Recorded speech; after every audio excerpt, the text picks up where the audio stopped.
50,000 kilometre চলা একটা bike, Honda X-Blade 160 CC engine. একটা বাইক 50,000 কিলোমিটার চলার পরে তার পারফরমেন্সটা কেমন হয়, আজকের ভিডিওতে এই টপিকটাই থাকছে। অর্থাৎ সোজা কথা বলতে গেলে 50,000 কিলোমিটারে একটা বাইকের কি অবস্থা, কি পরিবর্তন করেছি, কোনটা খারাপ লেগেছে, এই জিনিসটাই আজকে এই কক্সবাজারে সমুদ্রের গর্জনের মতোই এক্সব্লেডের গর্জনটা আমরা শুনবো। তো প্রথম দিকে যদি আসি, ফার্স্ট ইমপ্রেশনে বলতে গেলে এটা লুক। আমার কাছে লুকস, এক একটা মানুষের কাছে লুকস এক এক রকম। একটা মানুষ এক এক ধরনের জিনিস পছন্দ করে। একজনের লাল পছন্দ, একজনের নীল পছন্দ, একজনের মুখ চোখা পছন্দ, একজনের মুখ থ্যাপড়া পছন্দ। সেই হিসাবে যদি চিন্তা করতে যাই, এক্সব্লেডের লুকিং নিয়ে যারা বলেন যে গোপাল ভাঁড়ের মন্ত্রী চেহারার মতো, তারপরে ছাগলের চেহারার মতো, তারপরে হচ্ছে রোবোটিক লুক আছে। হ্যাঁ, এটাতে আসলে রোবোটিক লুকটাই দেওয়া হয়েছে, এবং যারা রোবোটিক মুভি পছন্দ করেন কিংবা ট্রান্সফর্মার এই মুভিগুলো যেগুলো পছন্দ করেন, তারা হয়তো এই বাইকটাকে প্রথম চান্সেই পছন্দ করে নেবেন। তো লুকস নিয়ে আসলে আর কিছু বলার নাই। আর ওভারঅল সব কিছু চিন্তা করলে এটা সামনে থেকে দেখতে কখনোই আমার কাছে খারাপ লাগে নাই, এবং আলহামদুলিল্লাহ এটার লুকিংটা সামনে থেকে খুব ভালো দেখা যায়। আমার কাছে খুব ভালো লেগেছে এর বডি, তারপরে শেপ, অ্যারোডাইনামিক শেপ, সব কিছু অল এভরিথিং ওকে, এবং আমার কাছে খুব ভালো লেগেছে। এর বিল কোয়ালিটি নিয়ে 50,000 কিলোমিটারে আমি চালানোর পরে এটার আসলে একটা কিটও আমি চেঞ্জ করিনি।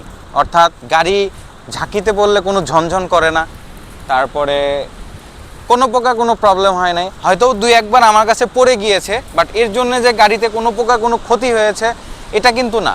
এখন অনেকে বলতে পারেন, ভাই শুধু হাত থেকে পড়ে গেলেই কিন্তু সব কিছু হয় না। হ্যাঁ, এমনও তো হতে পারে যে একটা বাইক আপনার 30 স্পিডে কিংবা 40 স্পিডে পড়ে যেতে পারে, আর এই পড়ে যাওয়ার পরে কিন্তু আপনার গাড়িতে কোনো না কোনো প্রবলেম হবে। আর এটা কিন্তু আমার গাড়িতে কোনো প্রকার কোনো ইফেক্ট ফালায়নি। তো আমি তার মানে বলতে পারি যে এর বিল কোয়ালিটি যথেষ্ট পরিমাণ ভালো।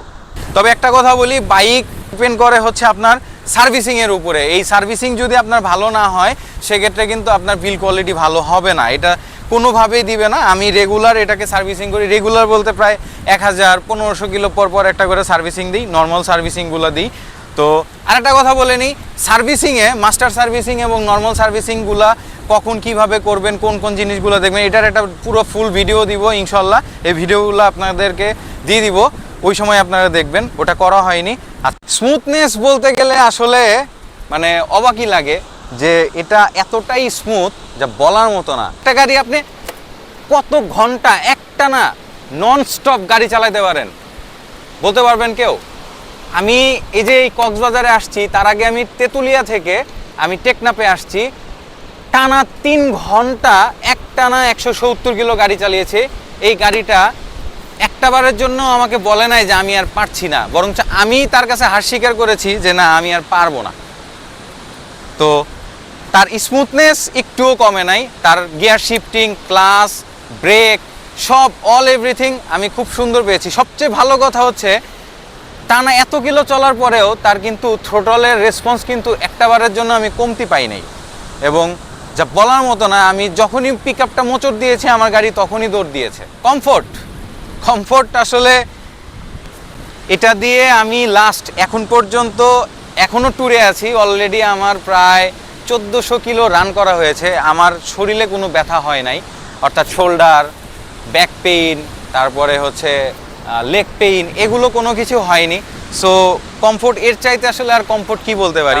এই পিলিয়ন সিট নিয়ে আমি মোটামুটি আমার ওয়াইফ এবং বাচ্চাকে নিয়ে আমি বেশ কয়েকটা ট্রাভেল করেছি, বান্দরবন, খাগড়াছড়ি, তারপরে হচ্ছে রাঙামাটি, মানে বেশ ভালো ট্যুর করেছি আমি এই বাইকটা নিয়ে। আমার কাছে কমফোর্ট নিয়ে আসলে কোনো কমপ্লেক্স আমার কাছে নাই।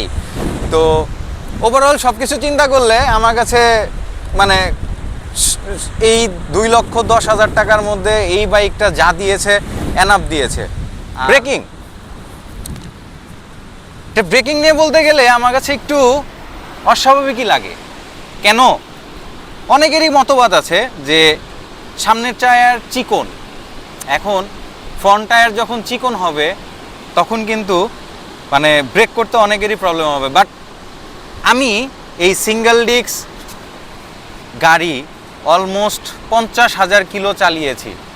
আমার কাছে কখনো মনে হয় নাই যে আমি ব্রেকিং করতে পারবো না কিংবা কনফিডেন্সের সাথে ব্রেকিং করতে পারি নাই, কারণ এই বাইকটা মানে এতটাই স্মুথলি ব্রেকিং করে যা বলার মতো না হয়নি। আচ্ছা, এবার আসি এটার মাইলেজ।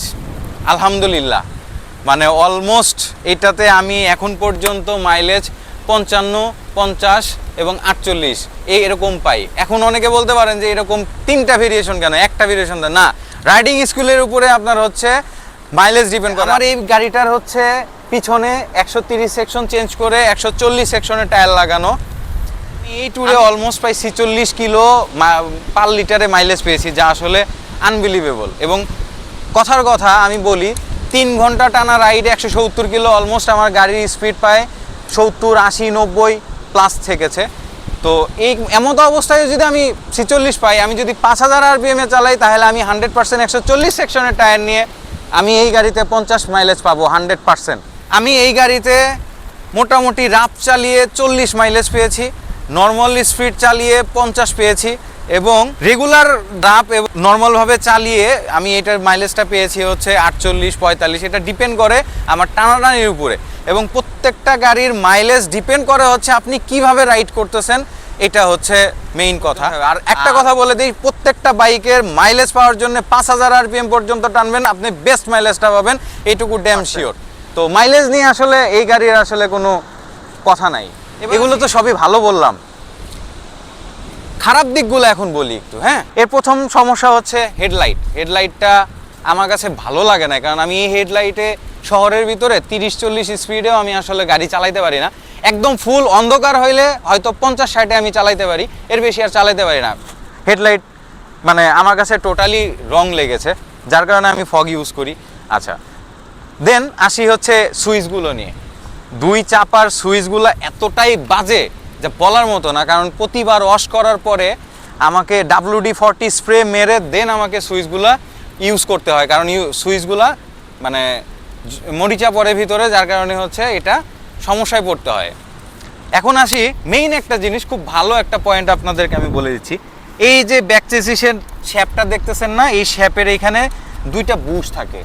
এই বুশটা এবং হচ্ছে মনোশক সাসপেনশনের উপরে যে 2 বুশ থাকে, এই 4টা বুশ যদি আপনি ঠিক মতো গ্রিজ না করেন, তাহলে আপনার এই গাড়িটা আপনি ঠিক মতো ইউজ করতে পারবেন না। এটা আমার কাছে মনে হয় যে মানে আরেকটু উন্নত মানের যদি বুশ দিত তাহলে হয়তো ভালো হইতো, কিংবা অন্য কোনো ওয়েতে যদি ভালো কিছু করতে পারতো। অলমোস্ট জাপান বলে কথা, এটা আমার কাছে ভালো লাগে নাই। সামনে যে টায়ারটা আছে, এই টায়ারে অনেকে বলছেন যে আসলে স্কিড করার সম্ভাবনা থাকে, একটু কনফিডেন্সের অভাব থাকে। হ্যাঁ, কনফিডেন্সের অভাব থাকে, এর জন্য আপনারা এটা চেঞ্জ করতে যাচ্ছেন কিংবা চেঞ্জ করে নিচ্ছেন, সেক্ষেত্রে দেখা যায় অনেক প্রকার প্রবলেমে পড়তেছেন, যেমন মাইলেজ ড্রপ করতেছে, রেসপন্স কমে যাচ্ছে, আরও এক্সেপ্টা। তো এটা কিন্তু চাইলেই মানে এটা রিমুভ করা সম্ভব হইতো, একটু 90 সেকশনের টায়ার দিতে পারতো।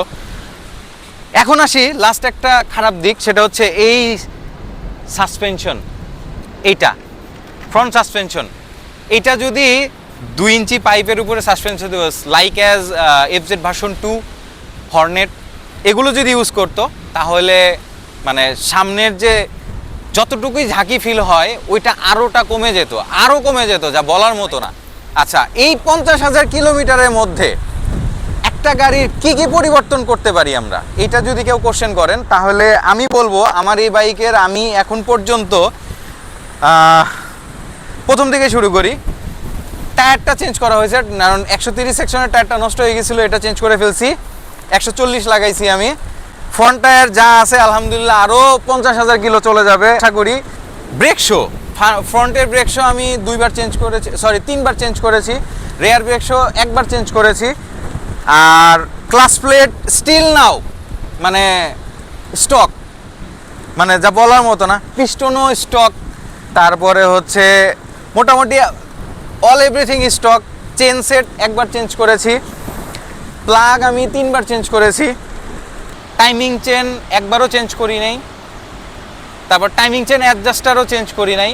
হ্যাঁ, অ্যাডজাস্ট করে নিয়েছি 2বার, ট্র্যাপিডের সাউন্ডটা অ্যাডজাস্ট করে নিয়েছি দুইবার।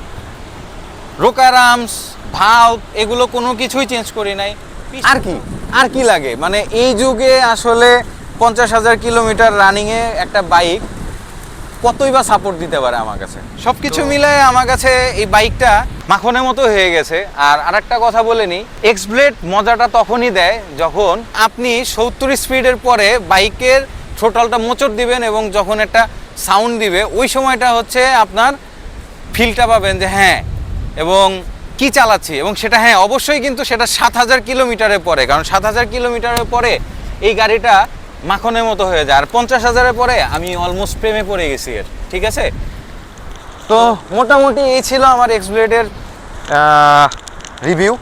50,000 কিলোমিটার, জানি না কথাবার্তার মধ্যে অনেক কিছু ভুল হয়েছে, ক্ষমা সুন্দর দৃষ্টিতে দেখবেন।